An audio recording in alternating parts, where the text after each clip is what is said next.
Go.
Hey there. Welcome to the Credit Card News live stream. I'm Cal Barton. Hope you're having a fantastic weekend so far, Easter weekend. And thank you for coming to hang out with me. Danny, what is up, man? Thank you for the super chat. I really appreciate that. Been supporting from the start. Really thankful for you. Milton Torres, how you doing, buddy? I think it's the first time that I've seen you in the chat, so thank you for speaking up and giving me a shout out here. So let's jump right into the news. You know, we do this every week. All right, so first up, store credit cards generate corporate profits and disgruntled workers. Major apparel companies sell credit often with very high fees, like the Gap's 21.7% starting interest rate and $27 to $37 late payment charge. In 2019, Macy's store credit card revenue of $771 million accounted for more than half of Macy's operating income. As researchers studying retail clothing workers, we never expected to learn about retail credit cards when we asked the workers about the worst part of their jobs. We expected to hear about low wages, inconsistent schedules, and rude shoppers, but many workers identified mandates to push credit card applications on customers as the worst part of their jobs. Our research shows that they know sometimes from personal experiences how credit cards can ruin a person's finances. So here are a few of my thoughts here. For one, if you're managing and you're using your credit cards correctly, you're not going to be worried about interest or late fees. Those will never enter into the picture, into the framework, because you're paying that statement balance on time, either by the due date, or I know a lot of you pay the full balance on a weekly basis, or at least before that the closing date. And so that ensures that you have a zero balance getting reported to the 3 credit bureaus, and you have the highest possible credit score in your situation. So that's something that I think the mainstream always gets wrong. And this is just kind of like pushing that narrative even further, that it's normal to carry a balance. It's normal to have to pay interest and late fees. And that's why they have to continuously address it. That, you know, I believe just about 45% to 50% of credit card users, credit card holders do pay interest, and they do carry a balance. And so this is something you never want to do. But listen, they understand that most of their base is going to be paying those fees, and that's why they always have to mention it. And also credit card companies, it's funny to think about how these retail companies, you think that they're selling you clothing, right? But here in the numbers, if you look at the numbers, they're making most of their money from the credit cards that they push. So they're more like credit card issuers or, than retail clothing stores. So you come into the store, they're giving you a credit card with a side of clothing, right?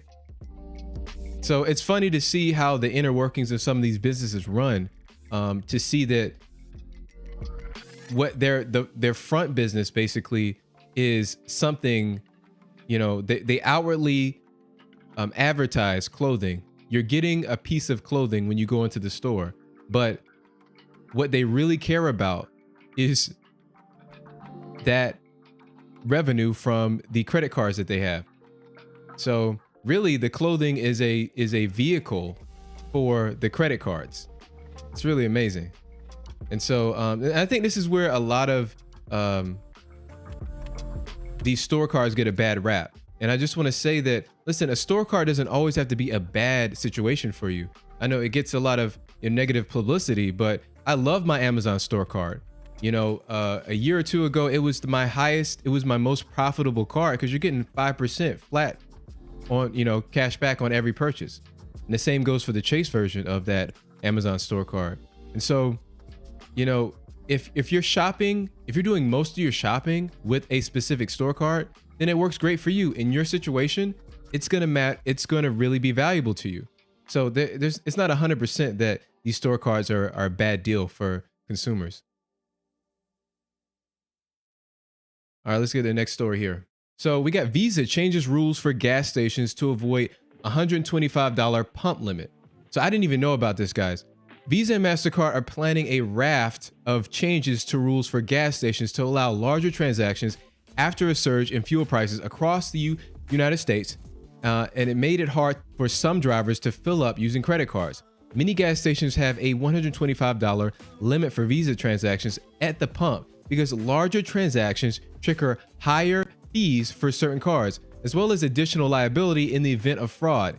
In recent months, that's forced some customers, those who drive large SUVs in the States with high fuel prices, for example, to pay using two transactions to top off their tanks. So I was completely unaware of this. I think it takes me about $35 at this point. I'm in the New York City area, and we're at one point it was over $5 a gallon. So at most it took me like $40 to fill up. And yeah, I didn't know that there was a threshold that once you reach that certain threshold, the interchange fees, and that's what the credit card issuers are charging the merchants to use their to make those transactions happen, to be the middleman, facilitate those transactions. So that's pretty astounding to me.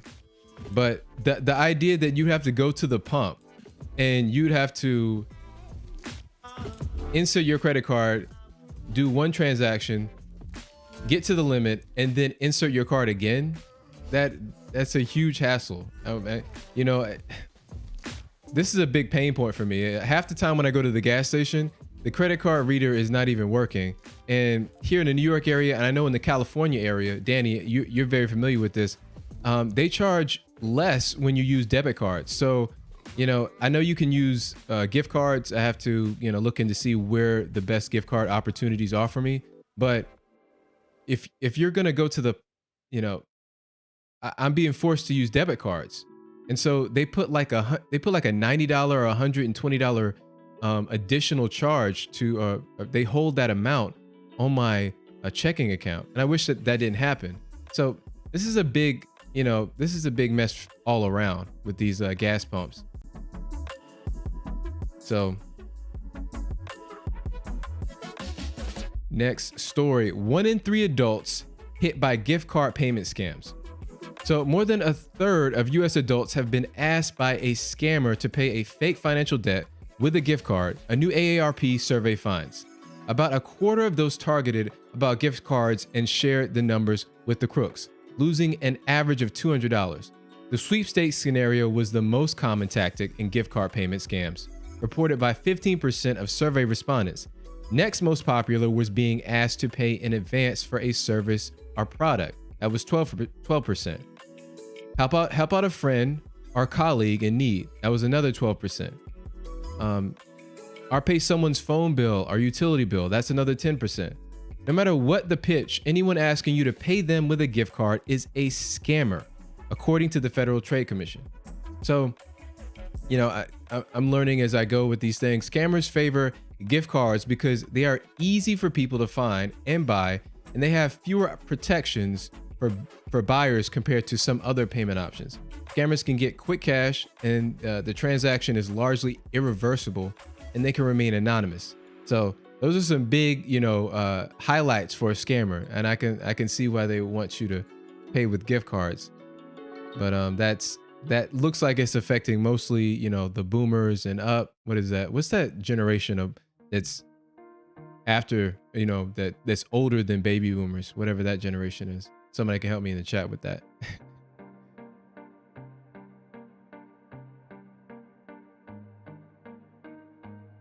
All right, next story. Now, this is the big one. This is the title of the stream here. Amex is being investigated by the IRS. So they're investigating whether American Express sales staff gave faulty tax guidance to potential customers in an effort to sell them payment card-related services. Business operators were told they could deduct card processing fees from business income for tax purposes, then transfer rewards triggered by those fees to Amex cards that they controlled for personal use. So we're going from business to personal here. And they could do that without paying taxes on the rewards. Amex said they stopped those practices, and McDonald's was mentioned specifically in this investigation. So it looks like, and that's obviously a huge contract with McDonald's that they would have.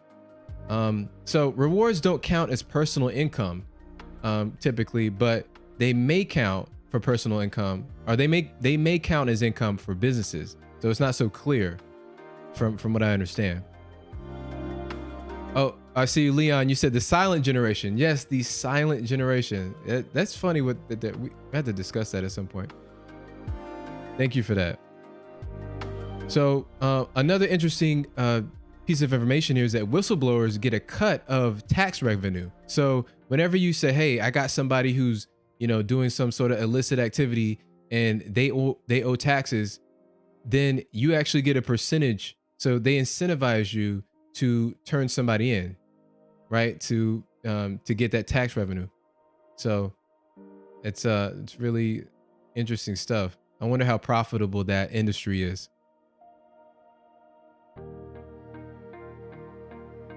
All right, so next up here, peer-to-peer payment apps like Venmo, Cash, PayPal are booming. Do you still need a bank is the question. So peer-to-peer payment, also known as P2P, lets you pay without knowing account details. Simply search under someone's name or phone number. The transfer is quick and generally free. Usage varies by age, but the majority of Americans are now using mobile payment apps. According to a study by NerdWallet, 94% of millennials use mobile payment apps compared to 87% of Gen Zers. Those are also called Zoomers. And that is actually really interesting because typically with technology, the younger you get, the more you use it. In this scenario, it's flipped. Maybe because, I'm a millennial, maybe because we have more money to spend and transfer. Maybe that's the deal. Anyway, 88% of Gen Xers and 65% of baby boomers, NerdWallet found that among those who already use mobile payment apps, 53% are using them primarily to pay for online purchases through retailers. And second up was paying back friends or family members was the second. And so, yeah. And then 43%, yeah. And 40% use it to pay bills. So, I found it interesting to see kind of that breakdown. This was kind of surprising to me because I thought that most people overwhelmingly used it to transfer. That's why it's called peer-to-peer. And I use it for that, for that function and that feature. But it's interesting to see that people are using it to pay bills. And so I think my general takeaway here is that you don't actually need a traditional account, like a brick and mortar. You don't need that. I personally use SoFi as my main account, and that's what they call a neobank. It's there's no physical locations, and it's an online bank like Ally Bank, but they're good to have. There's situations like SoFi doesn't support Zelle, and so maybe some of the other online banks don't support some traditional features. Zelle is like a feature that was, Zelle is a product of the traditional banks getting together and creating this way to transfer money between one another. And so that it's a problem because sometimes like I have a contractor do some work on the house, or, they want to get paid with Zelle. And so if I don't have access to that, it presents a problem.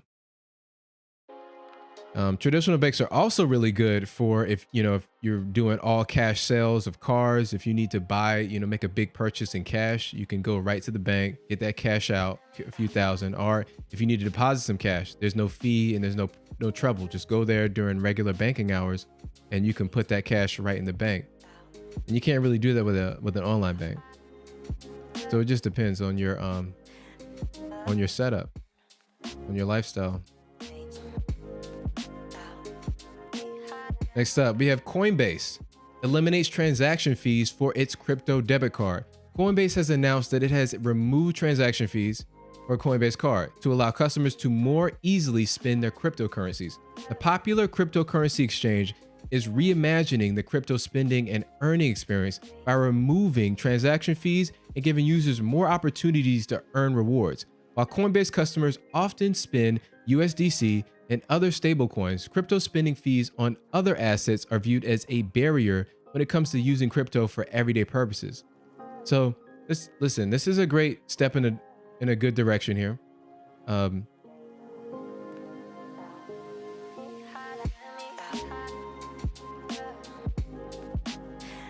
This is going to make it easier to use your crypto. I'm sure a lot of people, have at least a few hundred, a few $1,000s in crypto, and it's going to make it much easier to do that. But the problem here with cryptocurrency is the currency part, right? Because the price is so volatile, it's constantly fluctuating. If you want to go in and you want to buy, a seltzer, right?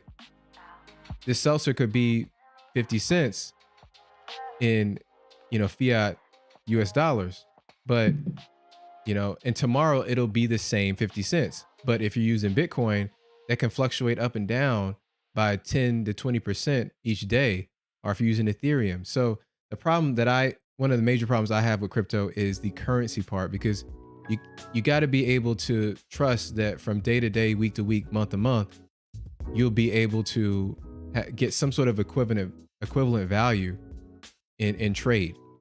So that's a problem I have with that. So we'll see where that goes in the future. We have a related story coming up right next here.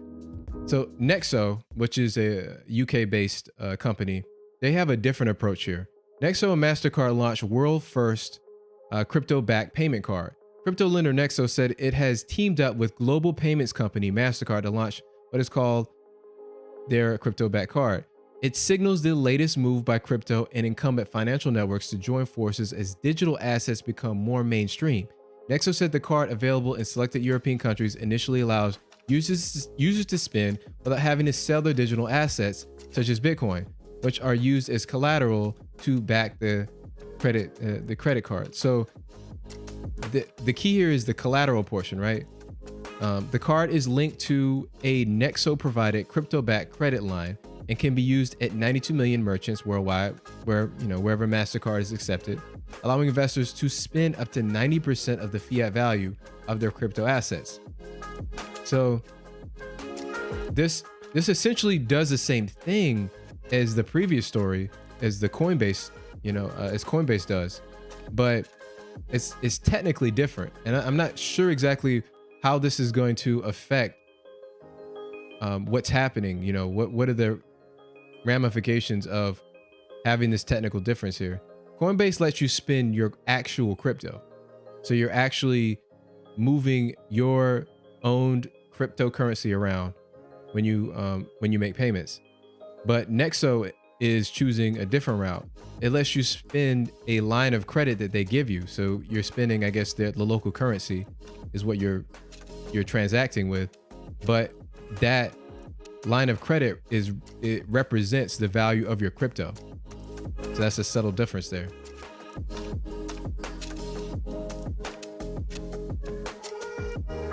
And so here we have a lot of you I know have an Apple Card, and here's some good news: is the expansion of where Apple Pay is accepted. State Farm adds Apple Pay in the latest update.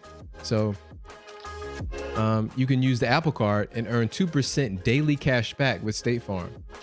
So, and I believe this could be worth hundreds of dollars each year. Just think about if you have a bundle package, you have car insurance and you have, home insurance or life insurance. They offer a whole package. You could be spending, $500 to $1,000 a month on insurance. Now you have access to use your Apple Card as a payment method. And so I think the Apple Card is eventually going to become it's going to look very much like a flat 2% card, similar to the SoFi card or the Citi Double Cash card or the former PayPal MasterCard. Now that's improved. That's more than a 2% card. But you're going to see the Apple Card move in that direction where Apple Pay is just ubiquitous. When it first launched in 2019, a lot of people could knock it because it was not available to use in so many places. But, it's starting to really envelop, our whole, payment system. And so you can pretty much go to any store, any large store, and pay using Apple or Google Pay.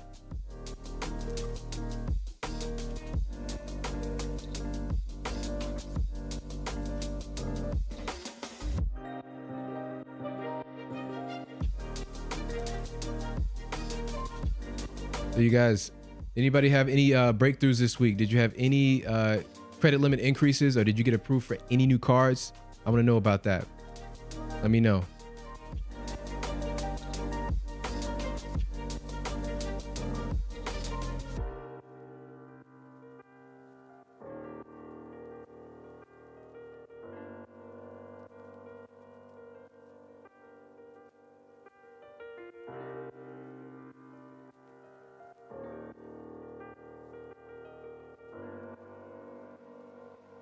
Milton Torres, what's up, buddy? So PSE credit union. So what is particular? Let me just search for that real quick. If somebody let me know, PSE. I don't know off the top of my head which union that is. Let me just search real quick. Oh, it's military. No, it's not military.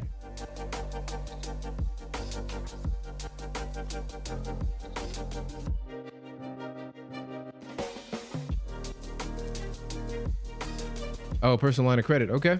Nice. 20K. Listen.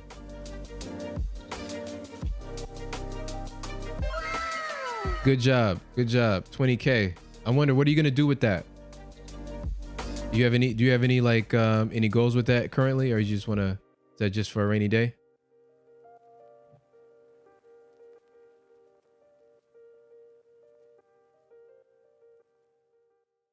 Wow. Milton Torres, dude. How? 30K? I have 0 cars that have a limit that high. That's amazing. So you have to be kind of your credit file has to be excellent.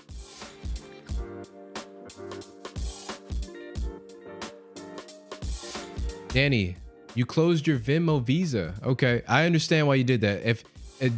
If anybody doesn't know, there's this Synchrony Bank is a credit card issuer, is well known. They provide a lot of store credit cards. So they're a issuer for the Amazon store card, which is probably their biggest account. They have, you know, accounts with Venmo and many other stores. And so they have a really kind of insidious, a really just a really bad practice and poor taste, where they'll cancel abruptly. They'll just cancel all your lines of credit with them. So, you know, if you have 5 or 6 cards, it might total out to 50 or 60,000 worth of available credit, and they'll just shut it down. You just receive a, you know, email and notice in the mail that says, hey, you're done with us.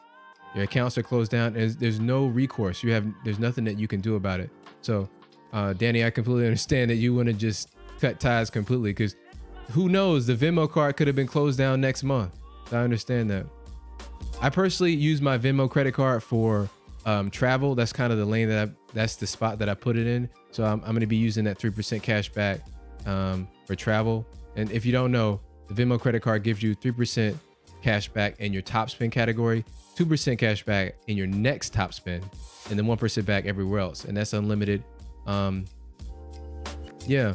The really good thing about these new custom, you know, about the Venmo card and the Citi Custom Cash Card is the custom part. Basically, from month to month, it will do the math for you, and they'll analyze your transaction history and say, where did you spend the most money? And it'll apply the top cashback rate to that category for you. And I love it because it's completely hands off, completely automated. That's really how I love to do business.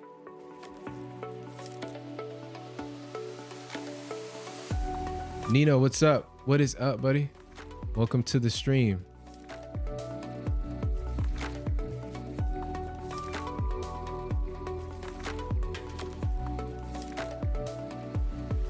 Okay, Pennsylvania. Oh, Pennsylvania house. All right, so you're just next door to me.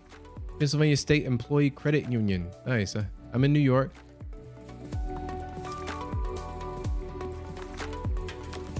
I've been saying that credit unions is something that I want to focus on the channel. You know, my top two obviously are going to be Navy Federal and PenFed. And so I'm just going to work those for a while until I can expand out from there. And credit unions are really interesting to me because they seem to be more relationship based, and they give you better rates across the board, and they'll give you higher credit limits. So it's always good to see people getting exactly what they want and getting some high limits. Nika Smith, how are you doing? Welcome to the stream. It's good to have you.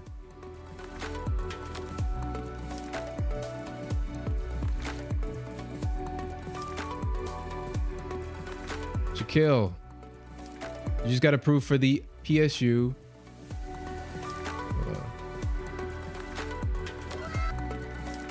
Just got approved for the PSECU, 30,000 credit card, 20,000 line of credit.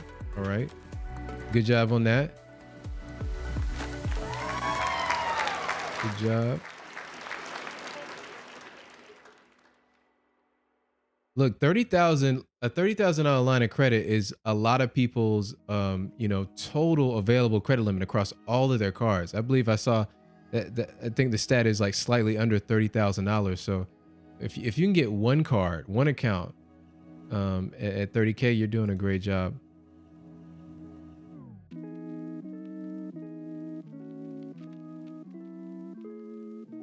Yeah, Leon's trying to get like you, Milton. He's trying to get up there, man. You all the way up here with all that credit, man.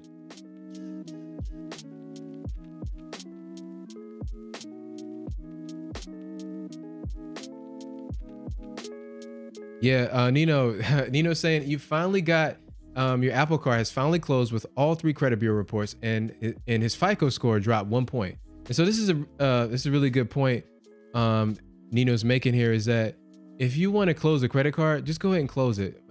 9 times out of 10, it's not gonna really have an impact on your credit report, because the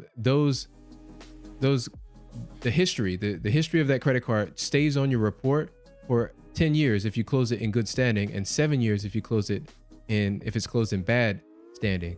So really, take control of the cards that you have, in your wallet, and if it has an annual fee or it's serving you no purpose, or it is giving you, you're losing peace of mind just having the card around, or you don't like the way the credit card issuer does business, just go ahead and cancel it, get rid of it, and just don't look back.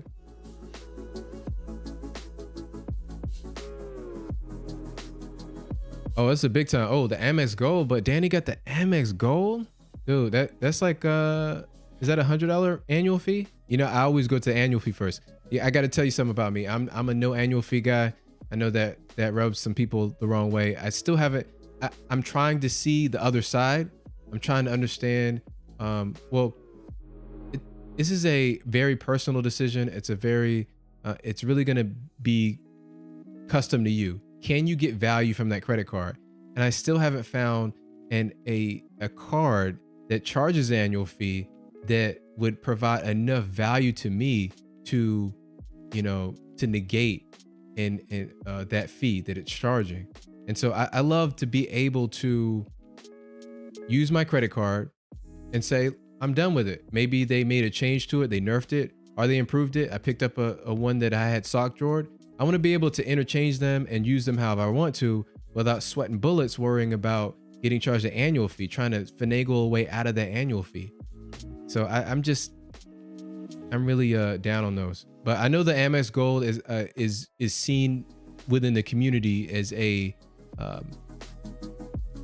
it's seen as the best, the better version of the in the Amex lineup. And I think it's the same with the Sapphire Preferred for Chase, that the top tier card is really only for a very small percentage.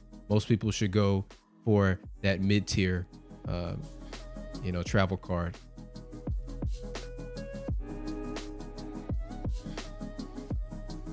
Oh, Milton Torres, man, you closed the Capital One. Listen, I know Capital One gets a lot of flack, a lot of heat, and it deserves it in some instances. But I know the Capital One Venture X card has been praised and people are excited about it. I had a guy that messaged me a couple days ago that was like, hey, I'm really trying to get into that Venture X card, man. How do I get in?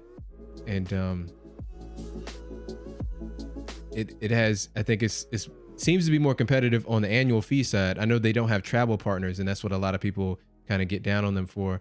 But the PayPal MasterCard, they just improved it in a really big way, I believe. It might be the best 2% flat rate card at this point, because you're getting 3% cash back on all PayPal purchases. And PayPal is relatively accepted. Like, it's not widely accepted, but you can use PayPal for online purchases with Home Depot. If you're doing a renovation to your home, you're getting 3% unlimited. I believe you can use it at the checkout counter at the register. So that's going to be a pretty big deal.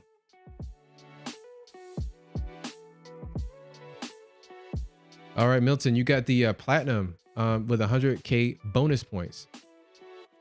All right, I recently saw a headline that that 80,000 was pretty normal at this point. They kind of went up in recent years, I guess, because after the lockdown, the shutdown, if you will, they decided to go up on what they were offering for signups. So what used to be kind of very rare that they would offer it, and it would be very infrequent, they started giving you to get more people in the door. Well, congrats on that.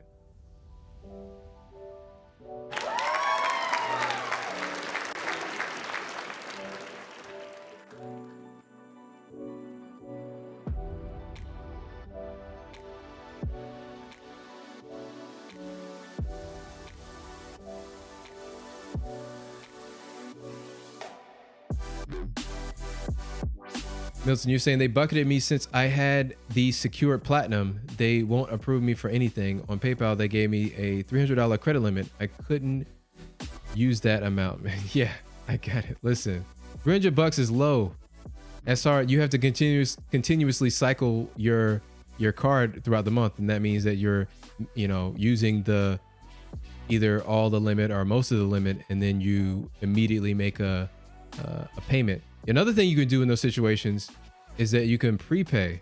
I believe that's the technical term. If I'm wrong, somebody, correct me. But you can actually pay more. Like if you have a zero balance on your card, you can actually go ahead and prepay a few $100s, and basically you'll have, more room to spend because you'll have a credit balance.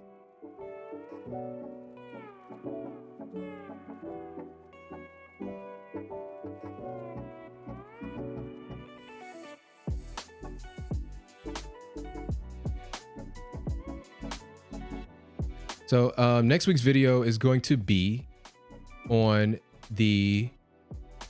a credit union, and that credit union is Navy Federal. Navy Federal is my focus for next week's video. And so I'm just gonna, I'm still kind of workshopping what I'm gonna deep dive into, but I think it's gonna be around how to improve your internal score, or what other people's internal scores look like, and kind of maybe some major takeaways from what other people are getting.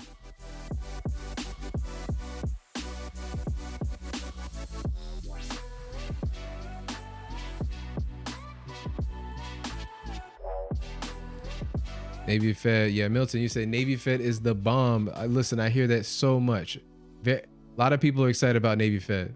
And I have a question for you guys, and I'm actually gonna post a poll. Thank you guys for voting on that poll with who. I just want to quickly say, what did everybody vote for? You vote yes instead of the Will Smith slap incident. I want to know if you think the Navy Federal late night hack is a real thing, because I had some people, I thought I was doing the right thing when I made the video on how to get a credit limit increase with Navy Federal. And, I know most of the community is overwhelmingly telling me that, most of the hardcore community is mostly telling me, well, I don't want to say, I want you to vote first.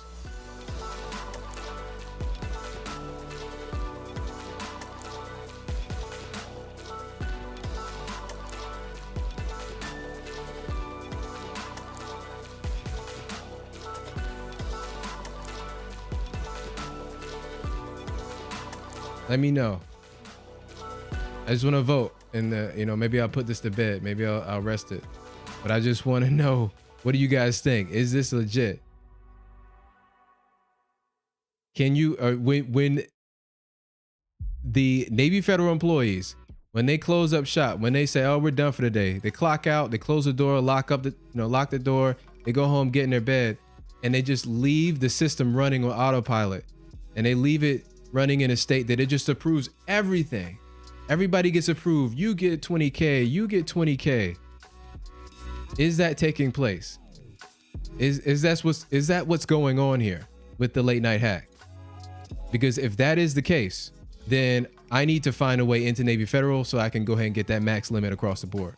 And I'm just gonna wait until 2 a.m. every single time and get that max limit.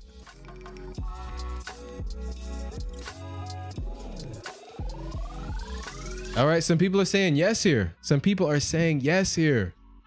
Wow. They told me I was wrong. They told me I was wrong. I had a guy on my video with the Navy Federal credit limit increase. He said, listen, that's the real deal.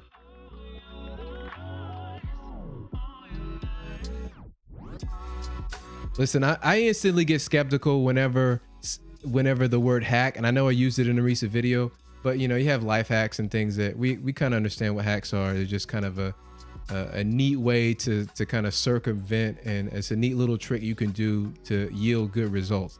But whenever I see hack online, I instantly get skeptical, because I'm like, listen, whenever we talk about hacks and glitches, if it's they're a huge company. They're the biggest credit union on the planet with 10 million, I believe 10 million members. You don't think they're gonna lock it up tight? You don't think they're gonna have their system in a state where they're not just approving everybody who's not credit worthy?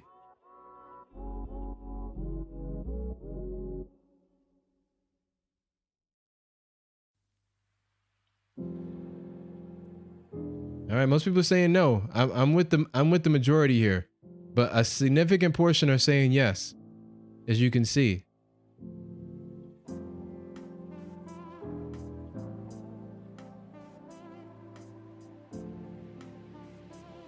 Mr. Rubio 84, welcome to the stream. I believe the first time I've seen you. You say, do I have to be with Navy Federal to apply for their credit cards? Yes, you have to be a member, and you do have to be in some way affiliated. And there's multiple ways to do this, but you have to have some sort of affiliation with the Department of Defense or military in some respect. And I could get in myself if I went through the process of getting some information. My father was a veteran before he passed. So listen, if this late night hack is 100%, I might have to go ahead and make the jump.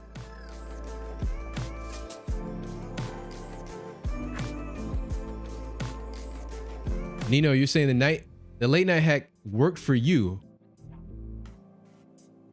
but you paid your dues. You built a relationship with them. You did the direct deposit, certificate, etc. Got flagship credit card with a 29,000 credit limit. Okay.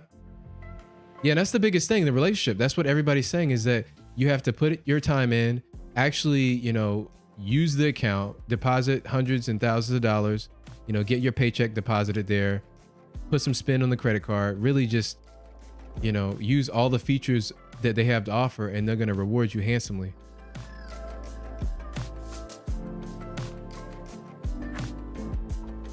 For science, Leon. Yes, for science, Leon. Yes, you need to create an account for science. I thought about it myself. Just some different kind of experiments that I could do to really get to the bottom of this late night hack, but still brainstorming that.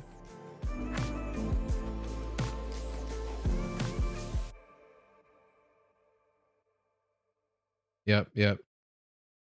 Felita White, welcome to the stream. Yeah, you're savings first, then checking. You agree with Nino. You must have relationships with Navy Fed. Good. I think we can all agree on that you have to build a relationship. And that's very much, it's more important with Navy Federal than, these common, like Chase or Amex. The relationship is very important to Navy Federal. All right, guys, that was fun. Thank you for hanging out with me this week. I do this every Sunday at 7 p.m. Okay, so I'm going to be back next Sunday, 7 p.m. I hope to see you there. And I want you guys to have a great week. All right, enjoy your Easter weekend.